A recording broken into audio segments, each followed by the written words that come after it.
Aujourd'hui j'ai très envie de vous donner des clés pour vous aider à libérer votre compagne et à faire en sorte qu'elle se lâche sexuellement. Alors commençons par le commencement. Qu'est-ce qu'une femme qui se lâche? Une femme qui se lâche est une femme qui est capable de se concentrer exclusivement sur le plaisir, qu'il s'agisse du vôtre ou qu'il s'agisse du sien. En gros, elle fait passer le plaisir avant le reste, avant la morale, avant la bien-pensance, avant sa cellulite qui est en train de bleu-blotter sur sa fesse droite. Une femme qui se lâche n'aura pas non plus peur d'oser. Et du coup, elle n'aura pas peur de vous proposer quelques petites fantaisies, qu'il s'agisse de petites joies simples comme des petits hommages buccaux, ou des positions tout à fait tordues. De plus, une femme qui se lâche sexuellement est une femme qui aime autant recevoir que donner. De plus, elle se laisse complètement accéder à sa part instinctive, animale. Faut pas oublier que nous sommes tous des animaux de chair et de sang et que dans tous les cas nous sommes voués un jour ou l'autre à nous reproduire et que la nature, normalement, nous pousse à aimer nous reproduire. De toute façon, c'est simple, vous avez tout à y gagner parce qu'une femme qui se lâche, c'est une femme qui est sexy. Une femme qui est sexy, c'est une femme qui est excitante. Et une femme qui est excitante, c'est une femme avec qui on prend son pied.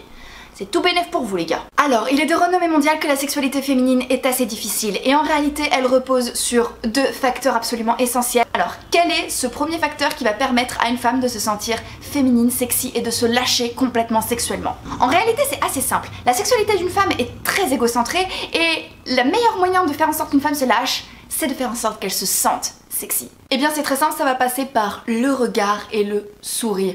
Faites-lui savoir ce que vous aimez chez elle. N'hésitez surtout pas à lui dire ce qui vous plaît, qu'il s'agisse de ses yeux, sa bouche, sa poitrine, sa peau, ses seins, ses cheveux, son rire, son sourire, son coude, ses formes, ses dents, son intestin grêle, son odeur aussi. Il faut qu'elle comprenne que si aujourd'hui, là, maintenant, tout de suite, elle est dans vos bras, c'est parce qu'il y a quelque chose chez elle en plus qui vous a donné envie d'elle. Si vous l'avez amenée jusqu'ici, jusque dans vos lits, c'est bien pour une raison. Par exemple, vous pouvez lui dire qu'elle est magnifique au moment où elle se déshabille ou au moment où vous la déshabillez.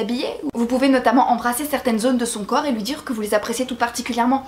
Alors, je vous vois venir, hein. Vous n'êtes pas obligé de surjouer, hein. Vous n'êtes pas en train de recevoir une écharpe tricotée main par mamie à Noël. Vous n'êtes pas obligé de sortir l'acteur studio non plus, mais vous pouvez lui dire tout simplement en souriant ce qui vous plaît chez elle. C'est très simple et dans tous les cas, ce n'est pas mentir puisque c'est la vérité et elle, ce sera le petit plus Périglioni qui la fera se sentir en confiance et qui fera qu'elle s'en sentira peut-être un petit peu plus libre de ses mouvements. Cultivez ce que j'appelle la gourmandise. Vous la goûter, l'embrasser, la toucher.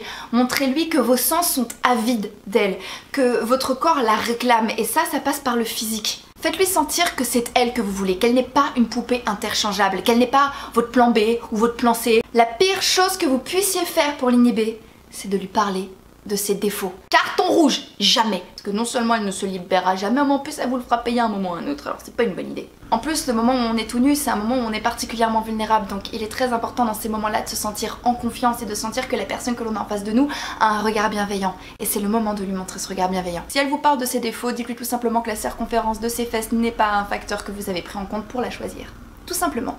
Une dernière chose qui peut la mettre vraiment en confiance et qui peut l'aider du coup à vous proposer des choses un petit peu exotiques ou plusieurs fantaisies ou en tout cas à laisser libre cours à ses envies, à ses fantasmes et à vous les soumettre en toute liberté, c'est de lui dire lorsque ce qu'elle fait vous fait du bien. Le but du jeu c'est de l'encourager à laisser libre cours à son imagination et à prendre un maximum d'initiatives pour que vous puissiez vous éclater tous les deux. Voilà. Le premier facteur c'est donc de se sentir sexy parce que la sexualité d'une femme est particulièrement égocentrée et le second c'est une sensation de sécurité. Et ça va passer par beaucoup d'éléments. Qu'est-ce que j'entends par sécurité? Il faut savoir une chose, c'est que lorsque nous naissons femmes, dans la société dans laquelle on vit, il y a deux contraintes que nous avons autour de notre sexualité. La toute première, c'est que nous sommes de fait, physiquement, un petit peu plus vulnérables que vous et que nous aurons toujours au-dessus de nous le spectre de la contrainte sexuelle et de la relation sexuelle qui sera imposée. Donc il ne faut pas oublier qu'une femme aura toujours peur qu'un homme puisse disposer d'elle sans son consentement et donc il va falloir la rassurer d'une manière ou d'une autre sur le fait qu'elle peut profiter en toute sécurité de la relation sexuelle sans être face à un individu menaçant. Le problème c'est que dans la société dans laquelle nous vivons, la femme est prise entre deux injonctions qui sont complètement contradictoires et qui nous empêchent de jouir en rond. À droite, une espèce de culpabilité morale qui nous fait comprendre quelque part de façon implicite que si nous prenons du plaisir, nous sommes coupables de quelque chose. Et à gauche, les magazines féminins qui nous laissent entendre que si nous ne prenons pas nos pieds 12 fois par semaine, c'est que quelque part on est frigide. Donc à droite, on est beaucoup trop coincé et à gauche, on est détraîné. Maintenant que vous disposez de ces informations, vous allez pouvoir mettre en place des mesures concrètes pour libérer la femme de ces contraintes-là et de ces appréhensions-là pour justement libérer également son côté sauvage. Donc la première chose qu'il va falloir faire, c'est de la rassurer sur le fait que vous ne la jugerez pas. Elle ne doit surtout pas se sentir jugée par vous. Elle doit sentir que votre regard est bienveillant. Elle doit sentir que vous n'êtes pas pendant les festivités en train justement de porter un jugement sur elle ou en tout cas d'être dans une sorte d'évaluation en fait. Le problème, c'est que si elle se sent jugée par vous, pour se protéger, elle va réagir de façon politiquement correcte au lit. c'est complètement pas sexy.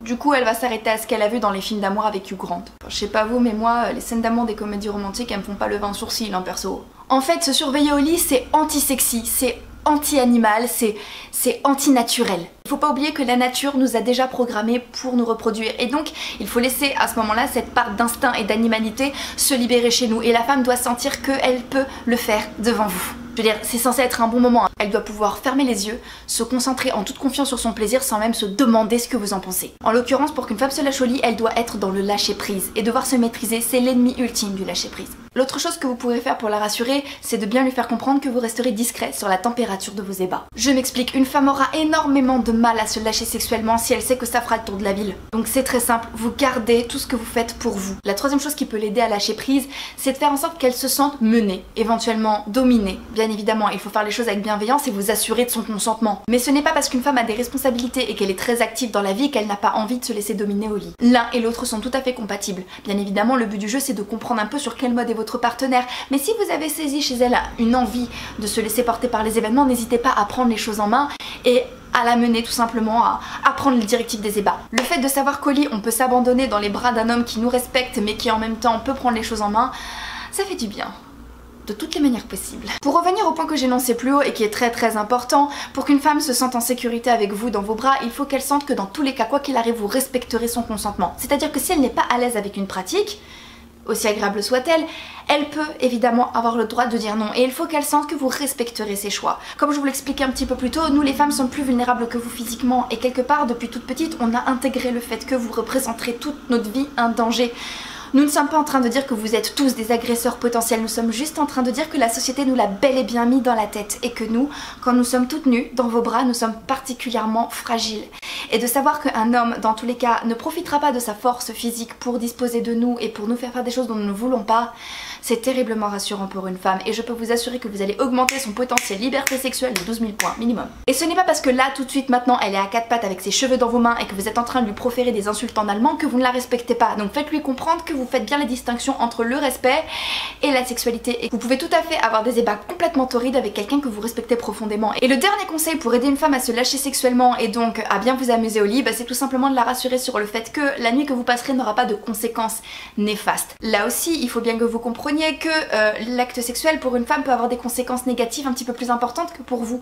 Qu'il s'agisse du fait que ça puisse se savoir, d'une grossesse non désirée, de maladies sexuellement transmissibles, tout ça sont des choses qui peuvent être des conséquences négatives à une relation sexuelle et le meilleur moyen de libérer une femme c'est également de la libérer de la perspective que ces choses puissent arriver. En gros j'ai presque envie de dire que les femmes ne sont pas forcément contre le fait d'être dominées mais elles préfèrent être dominées par un homme rassurant que par l'angoisse.